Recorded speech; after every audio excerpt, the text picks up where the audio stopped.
But Mr. Dooley, what's the analysis? Gentlemen, we're starting a new unit.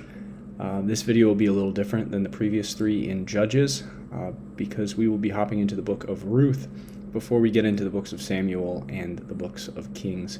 Ruth is a short book, only 4 chapters, so I'm actually going to take the time to set the scene and read through the whole story. It's one of my favorite stories in the Bible, and it is extremely readable. So our objective today is to take apart the story of Ruth to show its significance in salvation history. In this first part, I will be just doing a reading on giving some context, and in a later video, I will be completing the objective at the analysis level to help you guys. So let's hop right in. Give a quick context here. We are still in this time period of Judges. We're in the green hills of Canaan. And the book of Ruth actually takes place during the time of the Judges, so there is no king in the land of Israel. This is a few generations before we get to King Saul, the prophet Samuel, and King David. Okay, but Ruth is going to ground our significance for all of those things to come. So let's start off. The book of Ruth, chapter 1. Elimelech's family goes to Moab. In the days when the judges ruled, there was famine in the land, and a certain man of Bethlehem in Judah went to sojourn in the country of Moab, he and his wife and his 2 sons. The name of the man was Elimelech, and the name of the wife was Naomi, and the names of the 2 sons were Mahlon and Chilion. They were Ephraimites from Bethlehem in Judah. They went into the country of Moab and remained there. But Elimelech, the husband of Naomi, died, and she was left there with her 2 sons. These took Moabite wives. The name of the one was Orpah, and the name of the other was Ruth. They lived there about 10 years. And both Mahlon and Chilion died, and so the woman was bereft of her 2 sons and her husband, Naomi and her Moabite daughter-in-law. Then she started with her daughters-in-law to return from the country of Moab, for she had heard in the country of Moab that the Lord had visited his people and given them food. So she set out from the place where she was, with her 2 daughters-in-law, and they went on the way to return to the land of Judah. But Naomi said to her 2 daughters-in-law, "Go, return each of you to your mother's house. May the Lord deal kindly with you, as you have dealt with the dead and with me. The Lord grant that you may find a home, each of you in the house of her husband." Then she kissed them, and they lifted up their voices and wept. And they said to her, "No, we will return with you to your people." But Naomi said, "Turn back, my daughters. Why will you go with me? Have I yet sons in my womb, that they may become your husbands? Turn back, my daughters. Go your way, for I am too old to have a husband. If I should say I have hope, even if I should have a husband this night and bear sons, would you therefore wait till they were grown? Would you therefore refrain from marrying? No, my daughters, for it is exceedingly bitter for me, for your sake, that the hand of the Lord has gone forth against me." Then they lifted up their voices and wept again. And Orpah kissed her mother-in-law, but Ruth clung to her. And she said, "See, your sister-in-law has gone back to her people and to her gods. Return after your sister-in-law." But Ruth said, "Entreat me not to leave you, or to return from following you. For where you will go, I will go, and where you lodge, I will lodge. Your people shall be my people, and your God my God. Where you die, I will die, and there I will be buried.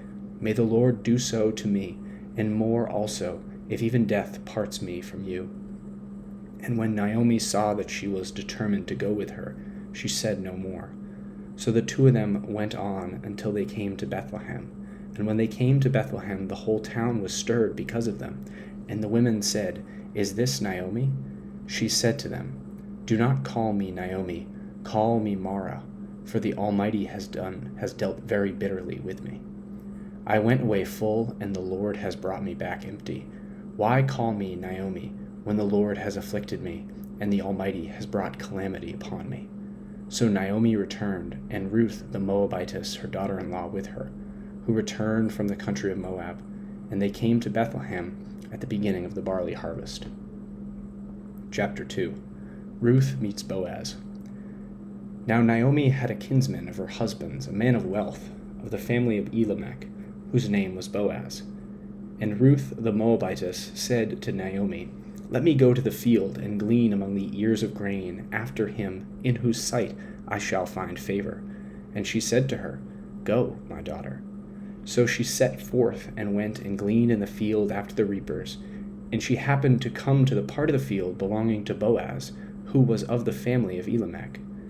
And behold, Boaz came from Bethlehem, and he said to the reapers, "The Lord be with you." And they answered, "The Lord bless you." Then Boaz said to his servant who was in charge of the reapers, "Whose maiden is this?" And the servant who was in charge of the reapers answered, "It is the Moabite maiden, who came back with Naomi from the country of Moab." She said, "Please let me glean and gather among the sheaves after the reapers." So she came, and she has continued from early morning until now, without resting even for a moment. Then Boaz said to Ruth, "Now listen, my daughter, do not glean in another field, or leave this one, but keep close to my maidens. Let your eyes be upon the field which they are reaping, and go after them. Have I not charged the young men not to molest you? And when you are thirsty, go to the vessels and drink what the young men have drawn." Then she fell on her face, bowing to the ground, and said to him, "Why have I found favor in your eyes, that you should take notice of me, when I am a foreigner?" But Boaz answered her, "All that you have done for your mother-in-law since the death of your husband has been fully told me, and how you left your father and mother and your native land, and came to a people that you did not know before. The Lord recompense you for what you have done, and a full reward be given you by the Lord, the God of Israel, under whose wings you have come to take refuge." Then she said, "You are most gracious to me, my lord, for you have comforted me, and spoken kindly to your maidservant, though I am not one of your maidservants." And at mealtime Boaz said to her, "Come here, and eat some bread. Dip your morsel in the wine." So she sat beside the reapers, and he passed to her parched grain, and she ate until she was satisfied, and she had some left over. When she rose to glean, Boaz instructed his young men, saying, "Let her glean even among the sheaves, and do not reproach her. And also put out some from the bundles for her, and leave it for her to glean, and do not rebuke her." So she gleaned in the field until evening. And it was about an ephod of barley. And she took it up and went into the city, and she showed her mother-in-law what she had gleaned, and she also brought out and gave her what food she had left over after being satisfied. And her mother-in-law said to her, "Where did you glean today? And where have you worked? Blessed be the man who took notice of you." So she told her mother-in-law with whom she had worked, and said, "The name of the man with whom I worked today is Boaz." And Naomi said to her daughter-in-law, "Blessed be he by the Lord, whose kindness has not forsaken the living or the dead." Naomi also said to her, "The man is a relative of ours, one of our nearest kin."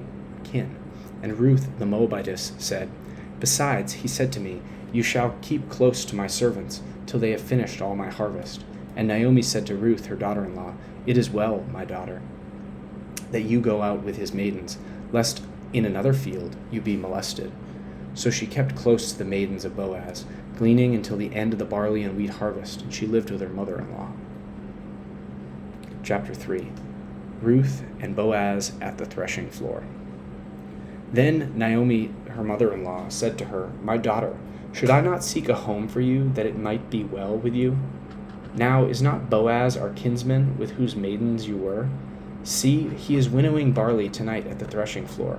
Wash yourself, and anoint yourself, and put on your best clothes, and go down to the threshing floor. But do not make yourself known to the man until he has finished eating and drinking. But when he lies down, observe the place where he lies. Then go and uncover his feet and lie down, and he will tell you what to do."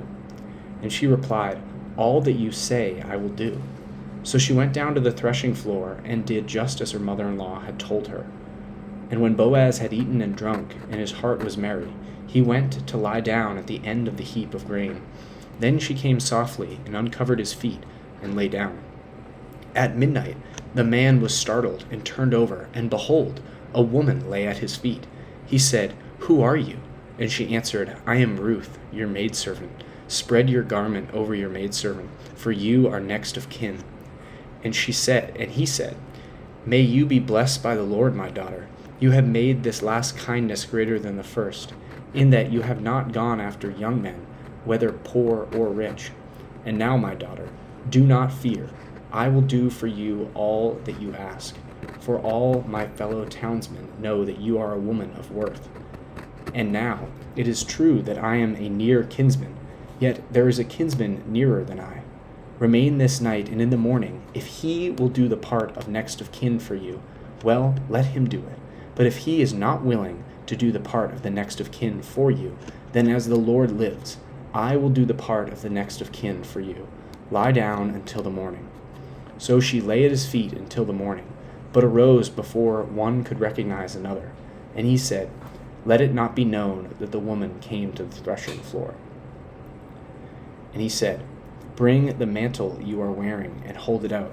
So she held it, and he measured out 6 measures of barley and laid it upon her. Then she went into the city.